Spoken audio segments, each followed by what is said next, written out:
সিলেটে সুধী সমাবেশে প্রধানমন্ত্রী উদ্বোধন করলেন নির্মাণ প্রকল্প। রাজধানীর খালে টয়লেটের লাইন দুর্গন্ধে দম বন্ধ বাসিন্দাদের। সংরক্ষিত নারী আসনে নুসরাত তাবাসসুমের মনোনয়ন বৈধ।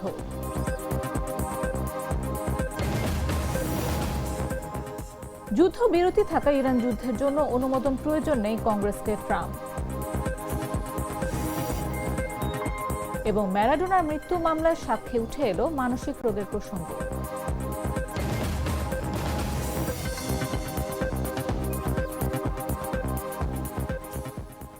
দুপুর ৩টা নিউজে সবাইকে আমন্ত্রণ। সাথে আছে আমি নাফিস আব্দুল্লাহ। মশলা বদলে ফেলেছি, এবার আপনিও বদলে ফেলুন। একবার প্রাণ গুঁড়া মশলা ব্যবহার করেই দেখুন। মুষলধারে বৃষ্টি উপেক্ষা করে সকাল থেকে সিলেটের বিভিন্ন কর্মসূচিতে অংশ নিচ্ছেন প্রধানমন্ত্রী তারেক রহমান। প্রধানমন্ত্রী হিসেবে দায়িত্ব নেয়ার পর সিলেটে এটাই তার প্রথম সফর। শনিবার সকালে হযরত শাহজালালের মাজারে কবর জিয়ারত শেষে নগরীর চাঁদনীঘাট এলাকায় সিলেট সিটি কর্পোরেশনের জলাবদ্ধতা নিরসন প্রকল্পের উদ্বোধন করেন প্রধানমন্ত্রী। এরপর তিনি সিটি কর্পোরেশনের প্রাঙ্গণে আয়োজিত সুধী সমাবেশে যোগ দিয়েছেন। এ সময় উপস্থিত ছিলেন প্রধানমন্ত্রীর সহধর্মিণী জুবাইদা রহমান, বাণিজ্যমন্ত্রী খন্দকার আব্দুল মুক্তাদির, প্রবাসী কল্যাণ মন্ত্রী আরিফুল হক চৌধুরী, প্রধানমন্ত্রীর উপদেষ্টা হুমায়ুন কবির, সিলেট সিটি কর্পোরেশনের প্রশাসক আব্দুল কাইয়ুম চৌধুরী সহ সরকারের মন্ত্রী, এমপি, প্রধানমন্ত্রীর উপদেষ্টা সহ ঊর্ধ্বতন কর্মকর্তারা। এ সময় প্রধানমন্ত্রীকে এই প্রকল্পের বিষয়বস্তু তুলে ধরেন সংশ্লিষ্টরা। প্রকল্পটির মোট ব্যয় ধরা হয়েছে ৪,৬৩৫ কোটি টাকা। প্রকল্পের আওতায় নদীর তীর সংরক্ষণ, আধুনিক ওয়াকওয়ে নির্মাণ, সবুজায়ন, দৃষ্টিনন্দন নগর অবকাঠামো গড়ে তোলা এবং বন্যা নিয়ন্ত্রণ ব্যবস্থার উন্নয়ন করা হবে। এর আগে প্রধানমন্ত্রী তারেক রহমান তার গুলশানের বাসা থেকে রওনা হয়ে সকাল ৯টা ২০ হযরত শাহজালাল আন্তর্জাতিক বিমানবন্দরে যান। পরে ঢাকার শাহজালাল আন্তর্জাতিক বিমানবন্দর থেকে ইউএস বাংলা এয়ারলাইন্সের একটি প্লেনে করে রওনা হয়ে সকাল ১০টায় সিলেট ওসমানী আন্তর্জাতিক বিমানবন্দরে অবতরণ করে।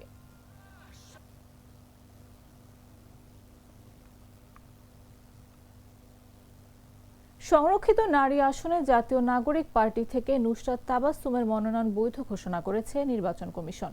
শনিবার দলটির যুগ্ম সদস্য সচিব ও দপ্তর সেলের সম্পাদক সালেউদ্দিন সিফাত এ তথ্য নিশ্চিত করেছেন। তিনি জানান, সংরক্ষিত নারী আসনে এনসিপি থেকে নুসরাত তাবাসসুমের মনোনয়ন বৈধ ঘোষণা করেছেন চিফ রিটার্নিং কর্মকর্তা। কিছুক্ষণের মধ্যে দাপ্তরিক কার্যক্রম শেষে আনুষ্ঠানিকভাবে ঘোষণা করবেন বলে আমাদের জানিয়েছেন রিটার্নিং কর্মকর্তা।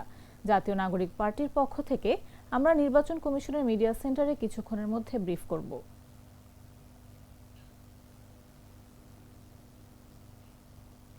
রাজধানীর খালগুলো একসময় ছিল জলপ্রবাহের প্রাণ, এখন সেগুলো পরিণত হয়েছে উন্মুক্ত পয় নিষ্কাশন ব্যবস্থায়। মোহাম্মদপুরের চানমিয়া হাউজিং থেকে কল্যাণপুর, মান্ডা থেকে শ্যামপুর অসংখ্য বাসাবাড়ির টয়লেট লাইন সরাসরি গিয়ে পড়ছে খালে। কালো পানিতে ভাসছে মানববর্জ্য ও দুর্গন্ধে নাক চেপেই বসবাস বাসিন্দাদের। হাজার কোটি টাকার প্রকল্প চললেও বাস্তবে দূষণ কমার কোনো দৃশ্যমান পরিবর্তন নেই। মফিজুল সাদিকের তথ্যচিত্রে বিশেষ রিপোর্টে বিস্তারিত। রাজধানীর অভিজাত আবাসিক এলাকা বলেই পরিচিত মোহাম্মদপুরের চানমিয়া হাউজিং, কিন্তু বাস্তব চিত্র যেন এক ভয়াবহ নগর বিপর্যয়ের প্রতিচ্ছবি। পাশের খালের পানির দিকে তাকালেই মনে হয় কেউ যেন আলকাতরা ঢেলে রেখেছে। কালচে পানির উপর ভেসে বেড়াচ্ছে মানববর্জ্য, বাতাসে ছড়িয়ে পড়ছে অসহনীয় দুর্গন্ধ। খালপাড় দিয়ে কয়েক মিনিট দাঁড়িয়ে থাকাও যেন শ্বাসরুদ্ধকর এক অভিজ্ঞতা। সাত মসজিদ হাউজিং এর ২ নম্বর সড়কের অধিকাংশ ভবনের টয়লেট লাইন সরাসরি গিয়ে মিশেছে খালে। দিনের আলোতেই ভেসে উঠছে মলমূত্র। বাসিন্দারা বলছেন, মশা মাছি, দুর্গন্ধ আর দূষণের মধ্যে প্রতিদিন যুদ্ধ করেই বাঁচতে হচ্ছে। যে বাথরুমের লাইন, ওয়াশার লাইন পুরা ময়লায় পুরা জর্জরিত। আর আমাদের একটু বৃষ্টি হইলেই আমাদের এলাকা পুরা তলায়া জায়গা, এটা খালটা ভরে গেছে ময়লায়। এ কারণে আমাদের অনেক কষ্ট হয়। আর ময়লা ছয়লা এটা মশা মাছি, অনেক দুর্গন্ধ হয় আর আমাদের রোগ জীবাণু হয়। আমাদের ঘর বাড়ির টিন এদিকে তো আমরা বস্তি এলাকার মধ্যে আছি, টিন নষ্ট হয়ে যায়, আমাদের বাচ্চা কাচ্চা অসুস্থ হয়ে পড়ে। টয়লেটের লাইন আছে, তারপর বিভিন্ন ময়লার মানুষের পোতলা পাতলে হালায় নষ্ট করে করে এক হাত নাই। একই অভিযোগ কল্যাণপুর, মান্ডা, শ্যামপুর, জিরানি কিংবা কালুনগর খালপাড়ের মানুষেরও। অথচ এই মানববর্জ্য ঠেকাতে একদিকে চলছে ৫,১৮৭ কোটি টাকার স্যানিটেশন উন্নয়ন প্রকল্প, অন্যদিকে ৪ খাল পুনরুদ্ধারে প্রায় ৯০০ কোটি টাকার প্রকল্প। কিন্তু বাস্তবে খালের পানি এখনো বিষাক্ত। পারে নেই স্বস্তি, নেই দৃশ্যমান পরিবর্তন। বিশেষজ্ঞরা বলছেন ঢাকা ওয়াসা ও সিটি কর্পোরেশনের দায়িত্বহীন সমন্বয়হীনতাই এই বিপর্যয়ের মূল কারণ। আর প্রকল্পের পর প্রকল্প ঘোষণার মাঝেই প্রশ্ন তুলছেন নগরবাসী, খাল কি সত্যি উদ্ধার হবে নাকি বাজেটের কাগজেই আটকে থাকবে ঢাকার ভবিষ্যৎ? নিউজ ডেস্ক, জাগো নিউজ। দর্শক, এই মুহূর্তে স্টুডিওতে আমাদের সঙ্গে কথা বলার জন্য উপস্থিত আছেন জাগো নিউজের সিনিয়র রিপোর্টার মফিজুল সাদিক। সাদিক, স্বাগত আপনাকে। আপনাকে ধন্যবাদ আমাকে এখানে আমন্ত্রণ রিপোর্টটিতে জানানোর। যেমনটি দেখছিলাম, তার উপর ভিত্তি করে জানতে চাই যে বর্তমানে রাজধানীর খালে দেখা যাচ্ছে দিনের আলোতেই মানব বর্জ্য ভাসছে। এটা কেন হচ্ছে? এটা কি রাষ্ট্রের অব্যবস্থাপনার ফলে হচ্ছে নাকি কেন হচ্ছে? এটা মানে রাষ্ট্রের ব্যর্থতাটা কোথায় এখানে? ধন্যবাদ আপনাকে। আসলে আমি সরেজমিনে কয়েকটি খাল পরিদর্শন করেছি রিপোর্টটা করার উদ্দেশ্যে। এর মধ্যে অন্যতম আপনার কল্যাণপুরে একটা খাল আছে, এরপরে মান্ডা আছে, এরপরে মোহাম্মদপুরের কয়েকটা খাল আছে। এবং আমি দেখেছি যে খাল পাড়ের যেসব বাসাগুলো, টয়লেটের লাইন সব খালের সাথে সংযুক্ত। সুতরাং মানব বর্জ্য সহ ময়লা পানি সব কিছু এই খালকে কেন্দ্রিক গড়ে ওঠে। কিন্তু আসলে আমাদের সিটি কর্পোরেশন একটা প্রজেক্ট নিয়েছিল প্রায় 5,000 কোটি টাকা, স্যানিটেশন যে আধুনিকায়ন বা ব্যবস্থাপনাকে উন্নত করার জন্য। এই প্রজেক্টটা প্রায় শেষের পথে, হয়তো 10% ঠিকাদারের বিল বাকি আছে, বাট কাজ অলমোস্ট শেষ। কিন্তু আমরা দেখেছি যে যে উদ্দেশ্যে প্রজেক্টটি নেওয়া হয়েছিল সেই উদ্দেশ্য কিন্তু এখনও বাস্তবায়ন হয়নি। আর একটা বিষয় হচ্ছে যে এখানে যে আপনার সিটি কর্পোরেশন এবং ওয়াসার মধ্যে যে একটা যে দুই ধরনের একটা টানা পড়েন, দেখেন বাসা বাড়িগুলো কিন্তু সিটি কর্পোরেশনের, খালগুলো আবার ওয়াসার। এই জন্য কেউ কারোর উপরে দায়িত্ব নিতে চায় না। এই জন্য দেখা যায় যে আমি বলবো যে সঠিক ব্যবস্থাপনার অভাব আছে, আর সেইভাবে আসলে খালগুলোর দিকে নজর দেওয়া হয়নি। যে কারণে কিন্তু দেখেন, আপনি যদি কোনো খাল পাড়ে হেঁটে যান, আপনি হাঁটতে পারবেন না, এত দুর্গন্ধ, এবং নিরুপায় হয়ে অনেকে বসবাস করে। অব্যবস্থাপনায় আমি বলবো যে প্রধান দায়ী এর জন্য। আচ্ছা, সম্প্রতি ইতিমধ্যেই খালে মানব বর্জ্য ঠেকাতে 5,000 কোটি টাকার বেশি প্রকল্প অলরেডি চলমান রয়েছে। তাহলে এখানে চিত্রটা কিন্তু একই রয়ে গেল। টাকা খরচ হচ্ছে কিন্তু ফলাফলটা আসলে কোথায় দেখা যাচ্ছে এখানে? এখানে যে আমি আপনাকে যেটা বললাম যে প্রজেক্ট যে উদ্দেশ্য নেওয়া হয়, একটা প্রজেক্ট এখানেকে পাশ করানোর আগে অনেক অনেক কথা বলা হয় যে আমরা যদি 5,000 কোটি টাকার প্রজেক্ট আপনি আমাদের অনুমোদন দেন, আমি এই করব, ওটা করব, সেটা করব। কিন্তু দেখা যায় অনুমোদনের পরে আর এগুলো কিছুই করে না, এই দোষারোপ করে যে এবং এই প্রজেক্টের একটা গুরুত্বপূর্ণ কম্পোনেন্ট ছিল যে খালপাড়ে যেসব বাড়িগুলো আছে, মানব বর্জ্য যে লাইনগুলো, এগুলোকে তারা সিলগালা করবে। কিন্তু একটি বাড়ি কিন্তু সিলগালা করা নাই। এবং এই প্রজেক্টের অব্যবস্থাপনা বলবো, আর যারা প্রকল্প পরিচালক তারা সঠিকভাবে তদারক করেনি। দেখা যায় জানাতনে করে টাকা খরচ করে ফেলেছে, এই কারণেই এই অবস্থা। কিছুক্ষণ আগে বলছিলেন যে ঢাকা ওয়াসা সিটি কর্পোরেশনের দায়িত্ব নিয়ে টানাপোড়েনের খেসারত যে সাধারণ মানুষকে কিন্তু এটা পোহাতে হচ্ছে। কি মনে হয় এটা কেন হচ্ছে? এটা দেখেন, আপনাকে বলি, আপনার নিশ্চয়ই মনে আছে যে আমাদের যে ট্যানারিগুলো, চামড়া শিল্প, ট্যানারিটা সাভার, ঢাকা থেকে সাভারে গেছে, আমাদের বুড়িগঙ্গাকে কিন্তু বাঁচিয়ে দিয়েছে অনেকটা, আগের থেকে তুলনায় অনেক ভালো। সুতরাং আমি বলবো যে এই আমাদের যে ঢাকা শহরে যে ছড়িয়ে ছিটিয়ে আছে খালগুলো যদি আমাদের সংস্কার না করে, খনন না করে এবং যদি না করা যায়, তাহলে কিন্তু ঢাকায় আমরা বসবাস করতে পারবো না। আপনি দেখেন পরিবেশের কি বিপর্যয়, পুরো মানব বর্জ্য এইসব খালের মধ্যে পড়ছে, কিন্তু কারোর কোনো ভ্রুক্ষেপ নেই। সিটি কর্পোরেশন বলছে এটা ওয়াসার বলছে এটা সিটি কর্পোরেশনে। আমি বলবো যে এটা আমব্রেলা প্রকল্পের মাধ্যমে এক ছাতার নিচে নিয়ে আসতে হবে, যাতে কেউ কাকে বলতে না পারে এটা আপনার আওতায়, এটা আপনার আওতায়। আমাদের একটা কি যে কাজ এড়িয়ে যাওয়ার একটা মন মানসিকতা, যে আমার কাজটি আমি না করে আপনার উপর আমি দিয়ে দিলাম, আপনি আবার আরেকজনেরকে দিয়ে দিলেন, যে দায়িত্বটা না নেওয়া। সঠিকভাবে দায়িত্বটা না নেওয়ার কারণে কিন্তু আমাদের এই অব্যবস্থাপনা বা আমাদের যে বর্তমানে যে দৃশ্যমান যে ব্যবস্থা দেখছেন, এটা হচ্ছে আর কি। রাজধানীর 80% এলাকা, বেশিরভাগ এলাকায় কিন্তু এখনো আধুনিক পয় নিষ্কাশন ব্যবস্থার বাইরে। এটা কি পরিকল্পনার ঘাটতির ফলে হচ্ছে? এটা পরিকল্পনার ঘাটতি আছে, আবার আমাদের যে আসলে আমাদের যে স্বল্প পরিসরে এত জনবসতি তো পৃথিবীতে আর কোথাও নেই, প্রায় 2 কোটি 2.5 কোটির উপরে প্রতিদিনই ঢাকা শহরে চাপ বাড়ছে, আবার বর্ধিত ঢাকারই বাড়ছে। এটার মূল কারণ যে আমাদের পর্যাপ্ত বাজেট নেই, আর যেটুকু আছে সেটুকুই সুষ্ঠুভাবে বাস্তবায়ন নেই। আর এটা হচ্ছে পরিকল্পনার অভাব। যেমন আমাদের এই যে আপনার এই যে কি বলে পয় নিষ্কাশনের জন্য যে একটা ব্যবস্থাপনা আছে, যে যদি ব্লক ওয়াইজ করা যায়, যে হয়তো 10টা বাড়ি নিয়ে একটা পয় নিষ্কাশন ব্যবস্থা, আর একটা 10টা বাড়ি নিয়ে যদি এইভাবে করা যায় তাহলে আমাদের এটা হয়। কিন্তু এর জন্য আমাদের অনেক টাকার দরকার। আসলে আমাদের সম্পদের একটা সীমিত সম্পদেও কিন্তু একটা আমাদের দায়ী, কারণ যে পরিমাণ আমাদের টাকা খরচের দরকার সেই পরিমাণে টাকাও ওয়াসা বা সিটি কর্পোরেশন পায় না। তাদের সাথে কথা বলে এটা আমরা জানতে পেরেছি। এখন রাষ্ট্র থেকে অনেক স্বপ্ন দেখানো হচ্ছে জনগণকে, যেমন নান্দনিক খাল, ওয়াকওয়ে, ফুড কোর্টের স্বপ্ন দেখানো হচ্ছে, কিন্তু খালে কিন্তু মলমূত্র ভাসছে, দুর্গন্ধ ছড়াচ্ছে, এইসব প্রবলেম মানে এসব সমস্যা থেকেই যাচ্ছে। হ্যাঁ, উন্নয়নের গল্পটা কতটা বাস্তব এখানে? আপনি নিশ্চয় জানেন আজ থেকে প্রায় 7 থেকে 8 বছর আগে যে আমাদের ঢাকার চারপাশ ওয়াকওয়ে নির্মাণ বা একটা সার্কেল রোড, আমি রিপোর্ট করেছিলাম যে হাট ওয়াকওয়ে হবে, মানুষের বসার হবে, মানে বিদেশে গেলে যেগুলো দেখা যায়।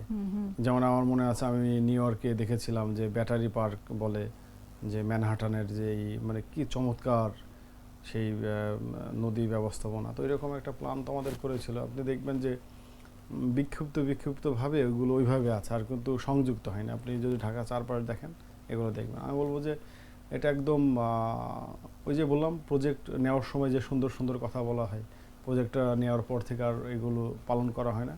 আমি এটা অব্যবস্থাপনাকে দায়ী করব, এবং আমার মনে হয় এই কাজগুলো করার ক্ষেত্রে যেসব প্রকল্প পরিচালক যারা নিয়োজিত তাদের একটা জবাবদিহিতার আয়তায় তাদের নিয়ে আসতে হবে। যে আপনি প্রজেক্টটা এই কথা বলে নিলেন, প্রজেক্টটা এখান থেকে পাশ হলো, বার্ষিক উন্নয়ন কর্মসূচির আওতায় বছরে বছরে বরাদ্দ আপনাকে দেওয়া হলো, কিন্তু আপনি সেই অনুযায়ী করলেন না।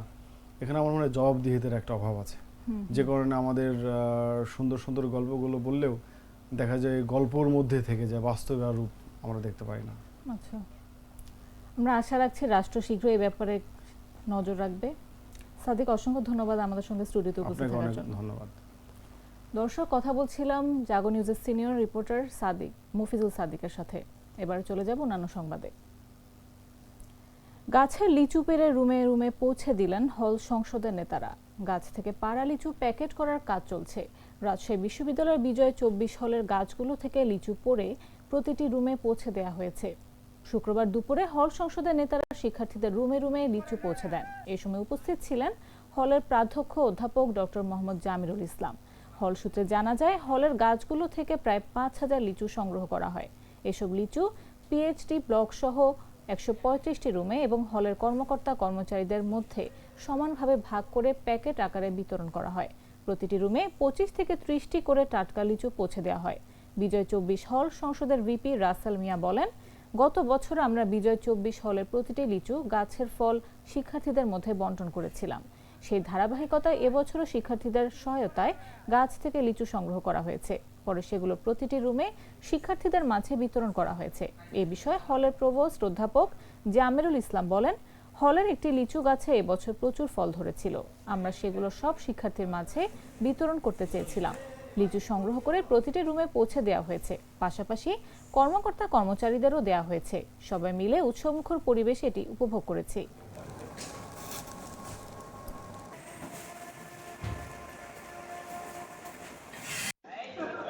লিজু ভাই একটু রোধ করেন না।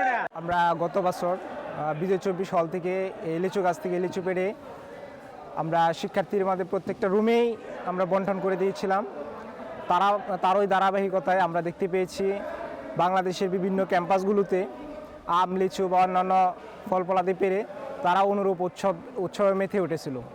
এটা প্রশংসা পাওয়ার যোগ্য। এক সময় কোনো কিছুই হতো না, পাতাসহ আগে ছেড়ে নেওয়া হতো। আমাদের জুলাই বিপ্লবোত্তর শিক্ষার্থীরা যে ধৈর্য ধারণ করেছে, শিক্ষার্থীরা শৃঙ্খলায় ফিরেছে, আনুগত্যে ফিরেছে, শিক্ষার পরিবেশের মধ্যে আছে। আজকে এই মধুমাসির যাওয়ার আগে মধু মাসের শুরুতেই লিচু বিতরণ সেটাই প্রমাণ করে। পটুয়াখালীর কলাপাড়ায় মেহেরুন্নেসা উর্মি নামের এক নারী পুলিশ সদস্যের মরদেহ উদ্ধার করেছে পুলিশ। শনিবার ভোরে উপজেলার টিয়াখালী ইউনিয়নের পশ্চিম বাদুরতলী গ্রামের একটি ভাড়া বাসার ৩য় তলার কক্ষ থেকে তার মরদেহ উদ্ধার করা হয়।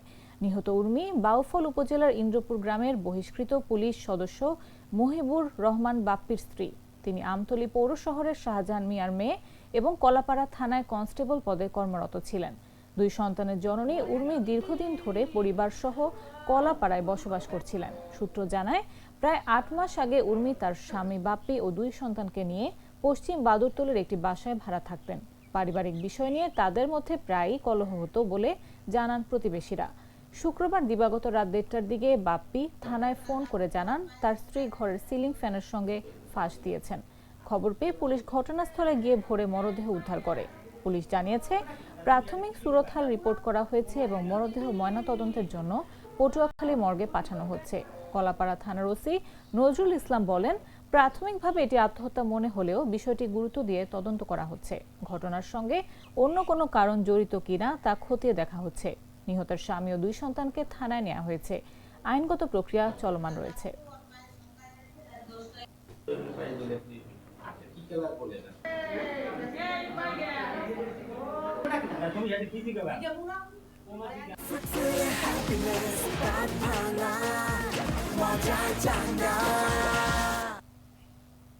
জানাবো আন্তর্জাতিক সংবাদ।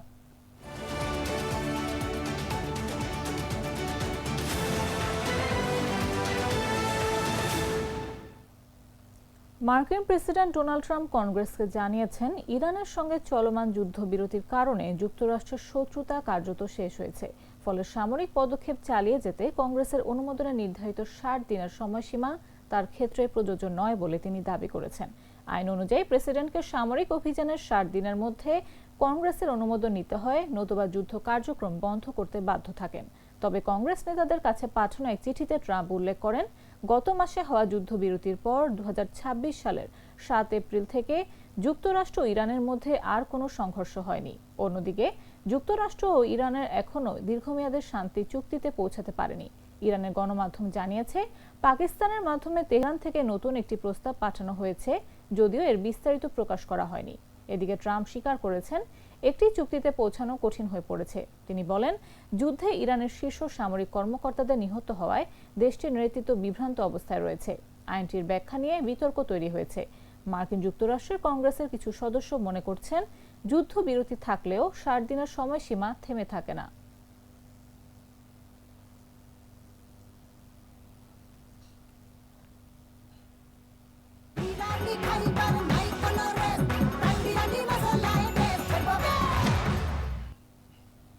এবারে খেলার খবর।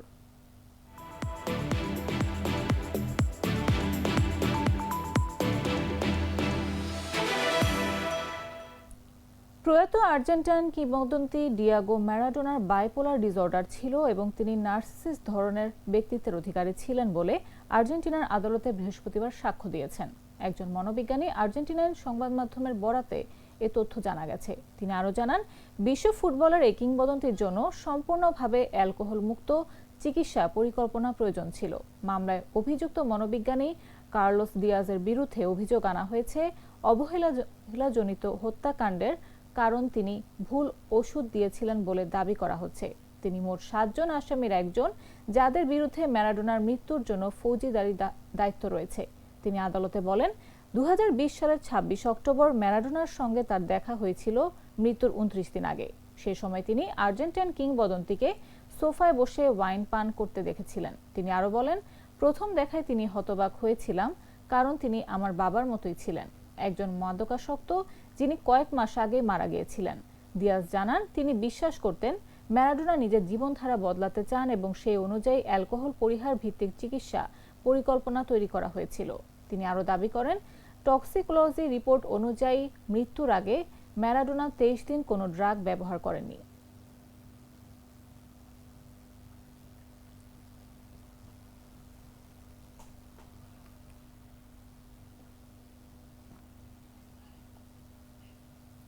সংবাদ শেষ করার আগে শিরোনামগুলো জানিয়ে দিচ্ছি আরও একবার। সিলেটের সুধী সমাবেশে প্রধানমন্ত্রী উদ্বোধন করলেন নির্মাণ প্রকল্প। রাজধানীর খালের টয়লেটের লাইন দুর্গন্ধে দম বন্ধ বাসিন্দাদের।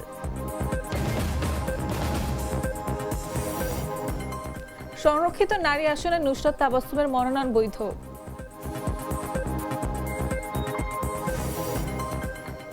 যুদ্ধবিরতি থাকা ইরান যুদ্ধের জন্য অনুমোদন প্রয়োজন নেই কংগ্রেসকে ট্রাম্প। এবং ম্যারাডোনার মৃত্যু মামলার সাক্ষী উঠে এলো মানসিক রোগের প্রসঙ্গ।